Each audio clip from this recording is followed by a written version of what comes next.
നമസ്കാരം. ഞാനിവിടെ സംസാരിക്കുന്നത് നഴ്സിംഗിനെ കുറിച്ചാണ്. BSc-യും GNM-ഉം. BSc 4 വർഷവും GNM 3 വർഷവുമാണ് വരുന്നത്. ഇത് രണ്ട് തന്നെയായാലും ലോകത്തെ ഏറ്റവും കൂടുതൽ തൊഴിൽ സൃഷ്ടിക്കുന്ന മേഖലയായ ആരോഗ്യ മേഖലയിൽ ഉന്നതിയിൽ നിൽക്കുന്ന ഒരു കോഴ്സ് തന്നെയാണ് നഴ്സിംഗ്. ഇത് ബോയ്സിനും ഗേൾസിനും ഒരുപോലെ ചൂസ് ചെയ്യാൻ പറ്റുന്ന ഒന്നാണ്. +2-ന് ശേഷം എന്ത് ചെയ്യണമെന്ന കൺഫ്യൂഷനായി നിൽക്കുകയാണെങ്കിൽ ഏറ്റവും ബെറ്റർ ഓപ്ഷൻ നഴ്സിംഗ് ആണ്. എന്തെന്നാൽ ലോകത്തിൽ നിലവിലെ അവസ്ഥയിൽ നിന്നും എന്തൊക്കെ മാറ്റങ്ങൾ വന്നാലും ആരോഗ്യ മേഖല ആ മാറ്റത്തിനൊത്ത് കുതിക്കുന്ന ഒന്നാകുന്നു. അതാത് കാലത്തുള്ള മനുഷ്യരുടെ ഒരു അവശ്യ വസ്തു എന്നതുപോലെയാണ് ആരോഗ്യ മേഖല എന്ന് പറയുന്നത്. ഇനി ഒരു നഴ്സ് ആയാൽ അതുകൊണ്ടുണ്ടാകുന്ന ബെനിഫിറ്റ്സ് എന്തൊക്കെയാണെന്ന് വെച്ചാൽ അതിൽ ഒന്നാമതായി പറയേണ്ടത് നിങ്ങളുടെ ലൈഫ് ടൈം അത്രയും നിങ്ങൾക്ക് ഈ തൊഴിൽ ചെയ്യാൻ സാഹചര്യങ്ങൾ ഉണ്ടാകും എന്നുള്ളതാണ്. കാരണം ഉയർന്നുകൊണ്ടിരിക്കുന്ന രോഗങ്ങളും വളർന്നുകൊണ്ടിരിക്കുന്ന ഹോസ്പിറ്റലുകളും നഴ്സിംഗിലെ സാധ്യതകളെ വർദ്ധിപ്പിക്കുന്നു എന്നതാണ് യാഥാർത്ഥ്യം. അതുകൊണ്ട് തന്നെ നിലവിലും ഭാവിയിലും തൊഴിൽ ക്ഷാമം വരാൻ സാധ്യതയില്ലാത്ത ഒരു മേഖലയാണ്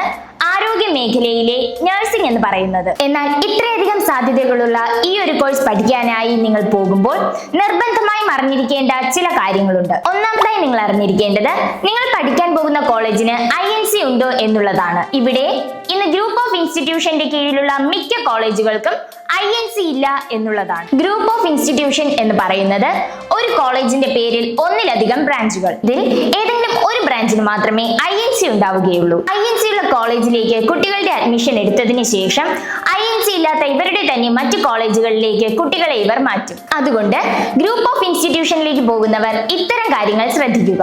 INC എന്ന് പറയുന്നത് വലിയ വലിയ കെട്ടിടങ്ങളോ ക്യാമ്പസോ അല്ല എന്നുള്ളത് നിങ്ങൾ ഓർക്കണം. അടുത്തതായി ശ്രദ്ധിക്കേണ്ട മറ്റൊരു കാര്യം, നിങ്ങൾ സ്റ്റേ ചെയ്ത് പഠിക്കുന്നവരാണെങ്കിൽ നിങ്ങൾ താമസിക്കുന്ന ഹോസ്റ്റൽ ഏത് വിധത്തിലുള്ളതാണെന്ന് നിങ്ങൾ അറിഞ്ഞിരിക്കേണ്ടതാണ്. ഹോസ്റ്റലിൽ നിന്ന് കോളേജിലേക്കുള്ള ദൂരം, അതിന്റെ ഫെസിലിറ്റീസ് ഇവയെല്ലാം നേരത്തെ തന്നെ അറിഞ്ഞിരുന്നാൽ അത്രയും നല്ലത്. ഞാനിവിടെ പറയാൻ പോകുന്നത് INC ഉള്ളതും ഹോസ്റ്റൽ ഫെസിലിറ്റീസ് മുതൽ മറ്റെല്ലാ കാര്യങ്ങളും പേരൻസിനും കുട്ടികൾക്കും അനുകൂലമായ സാഹചര്യത്തിലുള്ള ബാംഗ്ലൂരിലെ ബ്രൈറ്റ് കോളേജിനെ കുറിച്ചാണ്. ഈ കോളേജ് സ്ഥിതി ചെയ്യുന്നത് മജസ്റ്റിക് റെയിൽവേ സ്റ്റേഷനിൽ നിന്നും 13 കിലോമീറ്റർ മാത്രം ഡിസ്റ്റൻസിലാണ്. ഇത് ഗ്രൂപ്പ് ഓഫ് ഇൻസ്റ്റിറ്റ്യൂഷൻ അല്ല, ഇത് സിംഗിൾ കോളേജ് ആണ്. അതുകൊണ്ട് തന്നെ ഈ കോളേജിൽ അഡ്മിഷൻ എടുക്കുന്ന കുട്ടികൾക്ക് ഈ കോളേജിൽ തന്നെ പഠിക്കാനായി സാധിക്കും. ബ്രൈറ്റ് കോളേജിന് മറ്റ് ബ്രാഞ്ചുകളില്ല.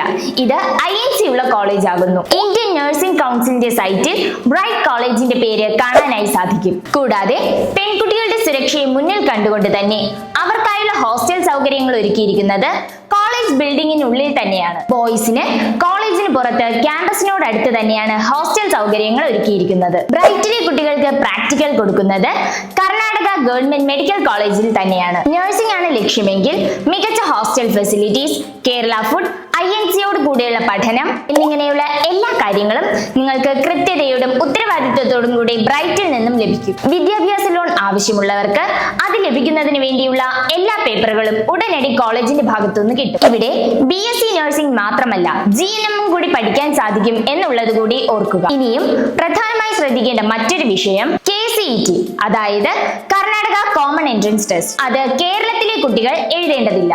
ഇവിടുത്തെ പ്രധാന വിഷയം, ഒരുപക്ഷെ നിങ്ങൾ KCET-യുടെ പരീക്ഷ എഴുതുകയാണെങ്കിൽ നിങ്ങൾക്ക് അലോട്ട്മെന്റ് കിട്ടുന്നത് KNC മാത്രമുള്ളതും INC ഇല്ലാത്തതുമായ ഏതെങ്കിലും ഗ്രൂപ്പ് ഓഫ് ഇൻസ്റ്റിറ്റ്യൂഷന്റെ അണ്ടറിൽ വരുന്ന കോളേജുകളിലായിരിക്കും. യഥാർത്ഥത്തിൽ ബാംഗ്ലൂരിൽ BSc നഴ്സിംഗ് പഠിക്കാൻ KCET-യുടെ എക്സാം എഴുതേണ്ടതില്ല. ഇനിയും നിങ്ങളുടെ കൂടുതലായിട്ടുള്ള സംശയങ്ങൾക്ക് സ്ക്രീനിൽ കാണുന്ന കോളേജിന്റെ നമ്പറിൽ വിളിക്കാവുന്നതാണ്.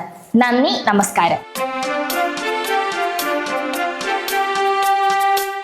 എൻ്റെ പേര് അഭിരാമി. ഞാനിവിടെ ഫസ്റ്റ് ഇയർ BSc നഴ്സിംഗ് പഠിക്കുന്നു. ഞാൻ ആലപ്പുഴയിൽ നിന്നാണ് വരുന്നത്. ഈ കോളേജിനെ പറ്റി പറയാനാണെങ്കിൽ ഫസ്റ്റ് മാനേജ്മെൻറ്റും ഫാക്കൽറ്റി ടീമും നമുക്ക് എല്ലാ കാര്യത്തിനും സപ്പോർട്ടാണ്. നമ്മൾ ഓരോരോ സ്റ്റെപ്പ്, ഇപ്പോൾ എന്ത് കാര്യം നമ്മൾ ഓർഗനൈസ് ചെയ്താലും അത് ഫുൾ സപ്പോർട്ടായിട്ട് നമ്മുടെ പ്രിൻസിപ്പൽ മാം, മാനേജ്മെൻറ്റ് ടീം, ഫാക്കൽറ്റി ടീം എല്ലാം ഉണ്ടാവും. പിന്നെ ഫെസിലിറ്റീസ് പറയാനാണെങ്കിൽ ഇത് വൺ ഓഫ് ദി ബെസ്റ്റ് കോളേജാണ്. നമ്മുടെ സ്റ്റുഡൻസിന് ഒരു ബെറ്റർ ക്യാമ്പസ് ഫെസിലിറ്റീസ് കൊടുക്കുന്ന ഒരു ബെറ്റർ കോളേജാണിത്. പിന്നെ മെസ്സിലായാലും തന്നെ നോൺ വെജും വെജ് ഫുഡ്, അപ്പം നമ്മുടെ സ്റ്റുഡൻസിൻ്റെ പ്രിഫറൻസ് അനുസരിച്ച് നമുക്ക് ചൂസ് ചെയ്യാൻ പറ്റും. പിന്നെ ഹോസ്റ്റലിലാണെങ്കിൽ നമുക്ക് ബുദ്ധിമുട്ടേണ്ടി വരത്തില്ല, നല്ല എല്ലാ ഫെസിലിറ്റീസും കൊടുക്കുന്നുണ്ട്. പിന്നെ എടുത്തു പറയേണ്ട ഒരു കാര്യം ഇവിടുത്തെ ഫാക്കൽറ്റീസിനെ പറ്റിയിട്ടാണ്. നല്ലൊരു ടീച്ചിങ് എക്സ്പോഷറാണ് അവർക്ക് നമുക്ക് നൽകുന്നത്. ക്ലാസ്സസ് എല്ലാം വളരെ നല്ലതാണ്, ഭയങ്കര ക്ലിയർ ആയിട്ടാണ് എടുക്കുന്നത്. പിന്നെ എക്സാംസൊക്കെ അവർ യൂണിറ്റ് ടെസ്റ്റ്, പിന്നെ സാറ്റർഡേസിൽ എക്സാം ഒക്കെ നടക്കുന്നുണ്ട്. അതുകൊണ്ട് നമ്മുടെ പോർഷൻസൊക്കെ ഒരു ഇതില്ലാതെ ക്ലിയർ ആയിട്ട് പോവും. ഒട്ടും ബുദ്ധിമുട്ടാത്ത രീതിയിൽ നമ്മുടെ പോർഷൻസ് കംപ്ലീറ്റ് ആയി പോവുകയും നമുക്ക് കംഫർട്ടബിളായിട്ട് ഇവിടെ പഠിക്കാനും പറ്റും.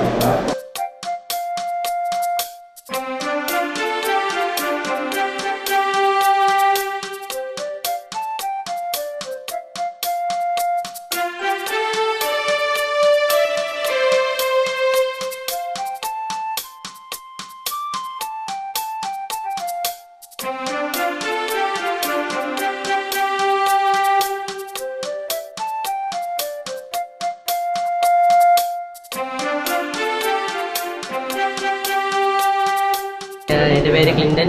ഞാൻ ഇവിടെ ബ്രൈറ്റ് കോളേജ് ഓഫ് നഴ്സിംഗിൽ സെക്കൻഡ് സെമസ്റ്ററിലാണ് പഠിക്കുന്നത്. ഇവിടുത്തെ സ്റ്റഡീസ് എന്നൊക്കെ പറയുമ്പോൾ ഇവിടെ സ്റ്റാഫുമാർ പഠിപ്പിക്കുന്ന ആവശ്യത്തിന് മനസ്സിലാവും എല്ലാവർക്കും.